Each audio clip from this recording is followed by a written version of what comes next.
Charles Feldman's voice echoed across the Champions set that March morning in 1955, and 200 people watching had no idea they were witnessing the countdown to one man's empire crumbling into dust. You're asking for too much money on this picture. I'm taking 15% commission. Otherwise, I won't represent you. The words hung in the air like smoke after a gunshot. Everyone heard them. The camera operators, the lighting crew, the makeup artists pretending to fix powder compacts. They all heard Charles Feldman, the man who made Marilyn Monroe a household name and negotiated John Wayne's biggest deals, publicly dressing down his client in front of an entire film crew. Kirk Douglas didn't answer. He didn't argue back. He didn't raise his voice. He simply turned around and walked away. When his dressing room door closed behind him, a strange silence settled over the set. Because Kirk Douglas wasn't a man who screamed and shouted. When Kirk Douglas went quiet, something was about to happen. Everyone who worked with him knew that. Charles Feldman apparently did not. Before we go further, if you enjoy stories about the hidden power struggles that shaped Hollywood's golden age, subscribe to this channel. You won't want to miss what happens next. Feldman had represented Kirk Douglas for 10 years. A decade of negotiations, contracts, and carefully constructed career moves that had transformed a kid named Isser Danielovich from the streets of Amsterdam, New York, into one of Hollywood's most bankable stars. Feldman didn't just represent actors. He controlled them. His client list read like a who's who of American cinema. Ava Gardner trusted him with her career. Tyrone Power wouldn't sign a contract without Feldman's approval. When studios wanted to make a deal, they called Feldman first, not the actor. That's how Hollywood worked in 1955. The studios controlled the money. The agents controlled the stars. And the stars, well, they did what they were told, or they stopped working.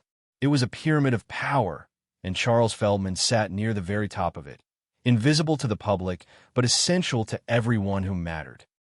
He operated from a corner office in Beverly Hills where deals worth millions were negotiated over bourbon and cigars. He didn't need to be famous.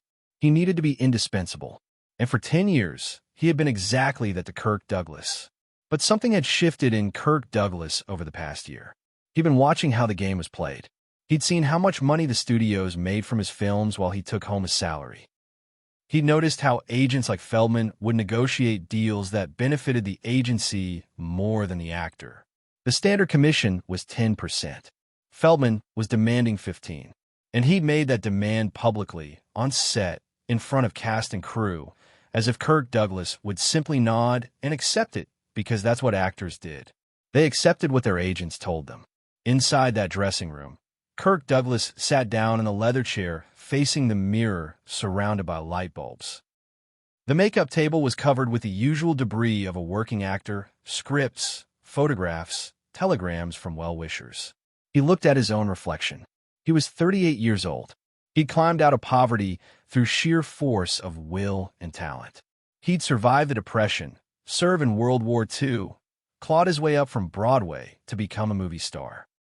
And now Charles Feldman, the man he paid to work for him, was treating him like an employee who could be disciplined in front of the staff. Kirk Douglas didn't move for 40 minutes. He just sat there, staring at himself in the mirror, thinking. Outside, the set remained frozen. The director didn't know whether to call lunch or wait. The assistant director kept checking his watch. Charles Feldman stood near the cameras, arms crossed, confident that Kirk Douglas would eventually emerge, apologize for the dramatic exit, and they'd get back to work. That's what always happened. Actors threw tantrums. Agents waited them out. Then everyone moved on. Feldman had seen this play out dozens of times with dozens of stars. He'd wait as long as it took. He was Charles Feldman. He didn't bend. Others bent to him.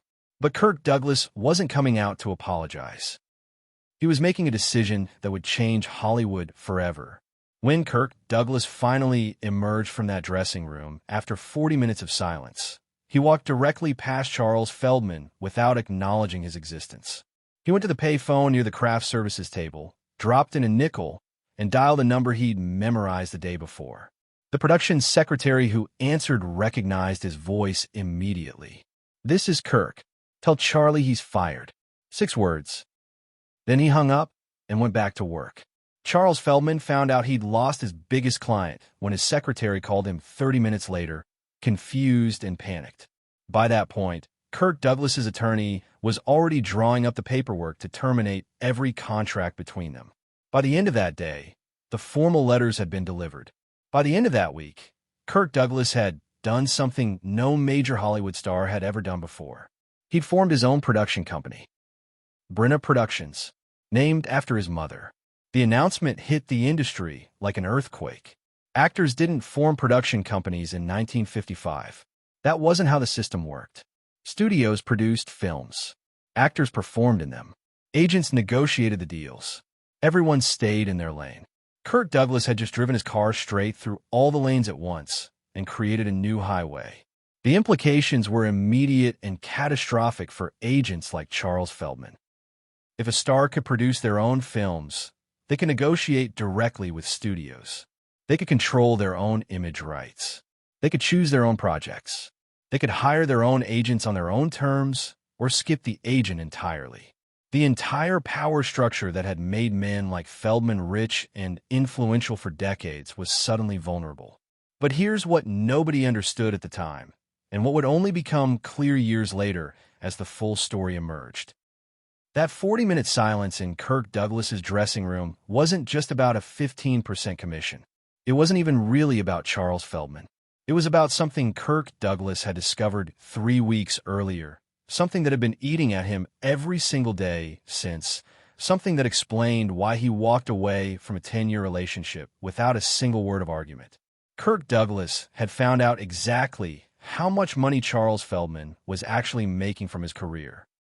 An agent's commission is supposed to be transparent. You negotiate a contract for $1 million. You take your 10%, the client gets $900,000. Simple mathematics. Everyone understands the deal. But Kirk Douglas had been going through some old paperwork with his accountant, preparing tax returns, when something didn't add up. The numbers from his studio for his last 3 films didn't match what he'd been told by Feldman's office. The discrepancy was small enough that it might have been a clerical error. But Kirk Douglas wasn't the kind of man who ignored small discrepancies. He hired a private auditor. What that auditor discovered over the next 2 weeks was that Charles Feldman had been working both sides of almost every deal Kirk Douglas had made for the past 5 years. Feldman would negotiate with the studio, get them to agree to a certain salary for Kirk Douglas, then go back to Kirk and tell him studio would only pay slightly less. The difference would be split between Feldman and the studio executives as a side payment. It wasn't illegal exactly. The contracts were technically accurate, but it was deeply, fundamentally dishonest. Kirk Douglas was being lied to by the man he trusted to protect his interests, and the studios were complicit in the deception. The total amount Feldman had skimmed over 5 years was close to $200,000. In 1955 dollars. That was enough money to buy a mansion in Beverly Hills. That was enough money to produce an entire independent film. And it was Kirk Douglas's money, taken from him through deception by the man who was supposed to be on his side. When Kirk Douglas confronted his attorney with the auditor's findings, the attorney's advice was clear. They couldn't prove criminal fraud. The contracts were legal. Taking this to court would be messy, expensive, and might damage Kirk's reputation more than Feldman's. The best move was to quietly terminate the relationship and never work with Feldman again. Move on. That's what any reasonable person would do. But Kirk Douglas wasn't interested in moving on quietly. He wanted to destroy the entire system that had allowed this to happen. That's why he sat in silence for 40 minutes. He was thinking through every implication of what he was about to do. He was calculating the risks. He was imagining the phone calls, the meetings, the threats that would come. Because Kirk Douglas knew that once he formed his own production company and went independent, every agent in Hollywood would see him as a threat. Every studio executive would be wary of working with an actor who had that much control. He could become unhireable overnight. He could end his own career with one decision. But he could also change everything. Charles Feldman didn't know any of this when Kirk Douglas walked past him on that set. He didn't know about the audit. He didn't know his client had discovered the side deals. All Feldman knew was that his biggest star had just fired him over a commission dispute, which seemed irrational and emotional. Actors were irrational and emotional. That's why they needed agents like him.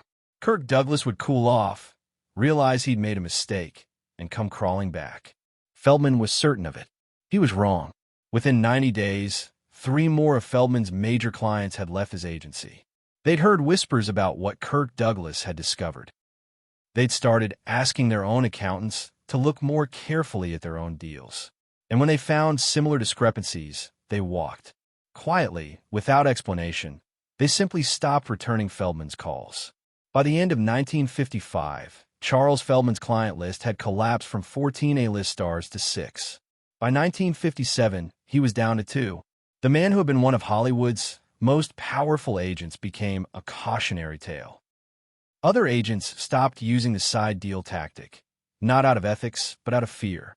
If Kirk Douglas could catch them, anyone could. The unspoken rule that emerged was simple: never ask for more than 10% commission and never lie about what the studio actually offered. Kirk Douglas, meanwhile, used Bryna Productions to produce Paths of Glory, one of the greatest anti-war films ever made. Then Spartacus, which broke every rule about what a Hollywood epic could be. Then Lonely Are the Brave, a personal passion project that studios would never have greenlit if Kirk Douglas hadn't had the power to produce it himself. He proved that the actor-producer model could work, that stars didn't need the old system to protect them. They could protect themselves. Other actors watched and learned. Burt Lancaster formed his own company. John Wayne did the same. Within a decade, the studio system that had controlled Hollywood since the 1920s began to crack apart. Not because of unions or government regulation, but because one actor had sat in silence for 40 minutes and decided he was done being controlled. Charles Feldman never recovered. He worked on a few more films as a producer, but the power he'd once wielded was gone. He died in 1968, largely forgotten by the industry that had once feared and needed him. Kirk Douglas lived to be 103 years old. He never spoke publicly about why he really fired Feldman. He never mentioned the audit or the side deals in any of his memoirs. He didn't need to. The message had been sent. The system had changed, and it all started with 40 minutes of silence. That's the thing about power in Hollywood. It's not always about who talks the loudest or who controls the most. Sometimes it's about who knows when to stop talking, sit down, think clearly, and then take a single, irreversible action that changes everything. Kirk Douglas understood that. Charles Feldman never did. One man stayed silent and destroyed an empire. The other man talked too much and lost everything. When people ask how Hollywood transformed from the studio system to the modern era, where stars have production deals and creative control, they usually point to the 1960s and the collapse of the big studios. But the real shift happened earlier, on a film set in 1955, when an actor closed a dressing room door and refused to come out until he decided exactly how he was going to burn down the old world and build something new. Charles Feldman walked onto that set as one of Hollywood's untouchable power brokers. 90 minutes later, he walked off as a man whose empire was already crumbling, even though he didn't know it yet. And Kirk Douglas walked off that set as something Hollywood had never seen before. An actor who understood he didn't need anyone's permission to control his own destiny. 40 minutes of silence. 6 words on a phone call. And Hollywood was never the same.